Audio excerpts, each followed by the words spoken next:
Hello, I'm Abigail, and I've encountered some incredible stories about mother-in-law relationships that echo my own experiences. My journey was almost derailed by my ex-husband, Steven, and his mother, Doris. Thankfully, my sister-in-law, Judy, emerged as a supportive friend during this difficult time. Let me share how I managed to avoid the financial traps set by Steven and Doris.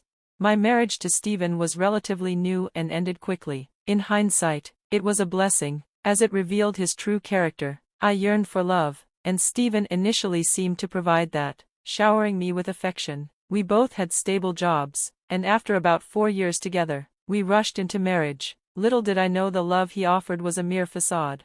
Shortly after we wed, Steven dropped a bombshell. He had lost his job just before our marriage but kept it a secret out of shame. I was left bewildered and frightened. He apologized, explaining that men in his family faced scorn if they couldn't provide. Despite my disappointment, I supported him as he searched for new work. However, months passed without any effort on his part. To my dismay, I found myself financially supporting his mother, Doris, with a monthly allowance. Even 11 months into our marriage, Doris, a difficult woman, publicly called me a gold digger and humiliated me at every turn.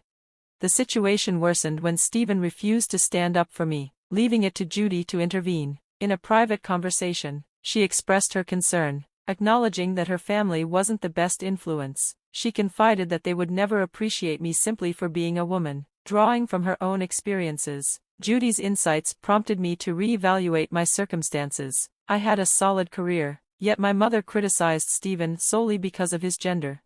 Judy's words resonated deeply. Doris consistently belittled women while praising her son. I often wondered how she would react if she knew I was the one covering her expenses. I never anticipated witnessing the truth unfold during a family dinner I attended. The atmosphere was lively with many of Steven's relatives present, but his behavior left me speechless. He declared himself the family's breadwinner, a claim I might have accepted, if only he hadn't continued to mock me. To my shock, he spun a web of lies, suggesting I earned little and forced him to fund my so-called luxuries. The room erupted with laughter as he painted me as a gold digger. Doris seized the moment to reinforce her disdain for me, insisting she had always known I was a freeloader. As Steven belittled me, he implied I would be homeless without him, insinuating that I deserved it for my alleged laziness.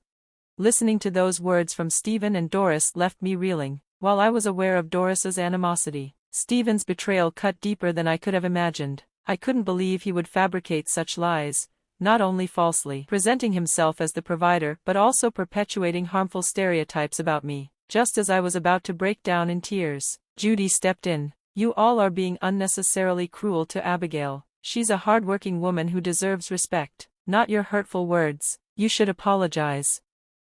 Unmoved, Steven and Doris questioned why they should apologize, insisting they were merely speaking the truth. According to them, I should be the one to apologize for being a supposed parasite. Doris even went so far as to compare me to a pet, claiming I couldn't support myself and emphasizing that men should take care of women, as we are inherently dependent. Amid their laughter and toxic remarks, Judy, a hard-working woman herself, felt the sting of their words. It pained her to witness her mother praise Steven simply for being a man. As I sat there, my initial hurt morphed into seething anger. I had devoted my time and resources to caring for them, yet I barely recognized Steven anymore. I suppressed the urge to confront them on the spot, enduring their jokes until I couldn't take it any longer. Feigning a headache, I excused myself from the dinner, much to Steven's visible disappointment. Once we got home, I could no longer hold back. I confronted Steven, unleashing my frustration. "What were you thinking? Your words were hurtful, and I am not a parasite living off you. You're the one without a job right now." He shrugged it off, claiming it wasn't a big deal and attributing his comments to the machismo in his family. "It wouldn't look good if people knew the truth about our situation," he said, dismissing my feelings. "Instead of supporting me, you chose to humiliate me in front of our family just to inflate your ego. How do you justify that? Answer me. You're being overly dramatic. Abigail, you need to let it go. You're ruining my fun. Just calm down and go back to sleep. It's been a long night." Steven tried to trivialize the situation. "No, absolutely not. I won't pretend I was okay with what you did today. Did you even hear what your mother said? Instead of defending me, you joined Doris in humiliating me. Leave my mother out of this. Abigail, You can't take a joke and are just blaming us for your insecurities. Let's go to bed. You have work tomorrow. I have the luxury to stay at home and waste time, Steven remarked casually as he headed to the bedroom, leaving me stunned by his nonchalant dismissal of my feelings. It was clear he couldn't understand why I was reacting so strongly. That night, I stayed on the couch, reflecting on everything. I realized I had been a fool. Steven and his mother were using me to fund their lives without any genuine affection. His attitude revealed the financial abuse lurking beneath the surface of our marriage. I knew I had to get out. The next day, Steven acted as if nothing had happened, conveniently forgetting his insulting remarks. When I attempted to discuss it again, he repeatedly shut me down. Frustrated, I recognized it was time to make a decision. Before taking action, I reached out to Judy, grateful for her support, even if it was a weak gesture. Steven and Mom can be ruthless, I told her. It was completely inappropriate for him to manipulate me like that just because he's seen as the breadwinner. About that, Judy, I continued, Steven has been deceiving everyone. He hasn't been the breadwinner for the past 5 months. He lost his job, a fact he hasn't disclosed to anyone. Surprisingly, even Doris doesn't know. She's unaware that her son isn't providing her allowance. I've been the one giving her the money. He wouldn't compromise his macho image, even with his mother. I can't deal with this anymore. And for you, Judy, it must be incredibly challenging. I've reached my limit. I've come to realize that Steven married me solely for financial gain, knowing I craved love and would comply with his wishes. Thankfully, I discovered his true motives before wasting more time on him. I've had enough, and I'm ready to take action. Abigail, I understand your predicament, Judy said. I've suffered for years as well. Please share your plans. I'll do my best to support you. I'm here for you. I shared my intentions with her. I aim to teach Steven and Doris a lesson about their regressive views on women and make them understand they couldn't exploit others without consequences. Together, we devised a plan and set it in motion. I consulted a lawyer to address specific matters and decided to wait a week before initiating the first part of my plan. Once the week passed, I was ready to confront Steven.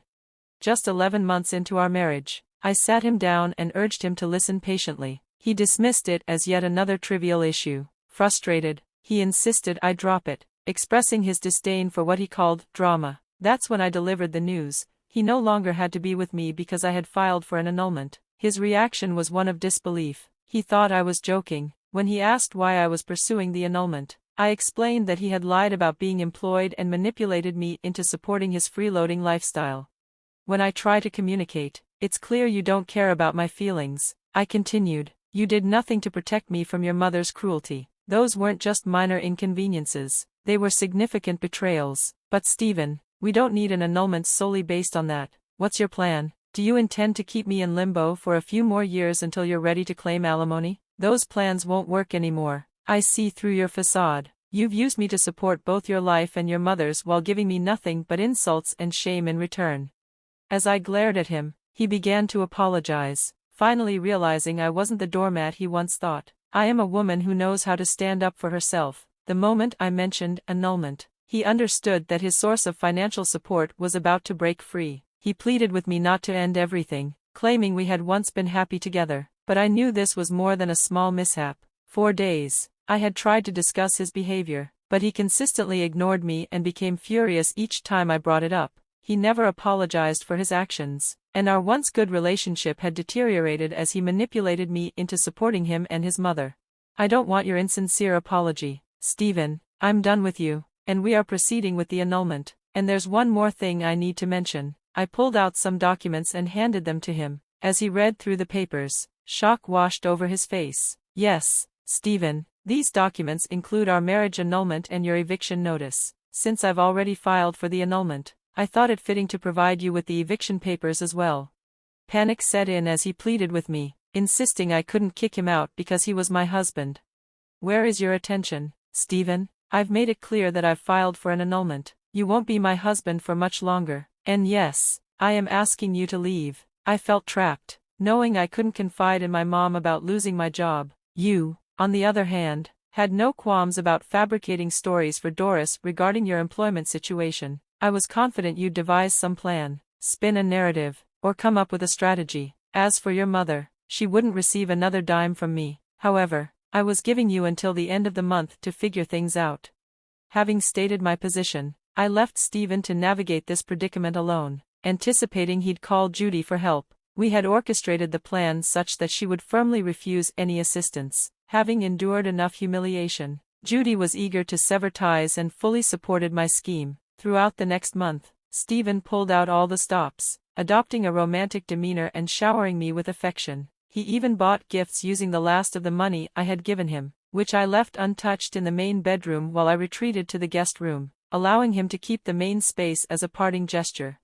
He remained convinced I wouldn't evict him. Meanwhile, Doris was blissfully unaware of what was happening. When the month ended and she didn't receive her allowance, she stormed into my house, accusing me of intentionally withholding it. I denied her claims, stating that Steven's financial decisions were his alone. Unfazed, she insisted Steven had informed everyone about my supposed dependency on him and alleged that I was draining his accounts, even eyeing her money. I shot back, clarifying that it was never her money to begin with.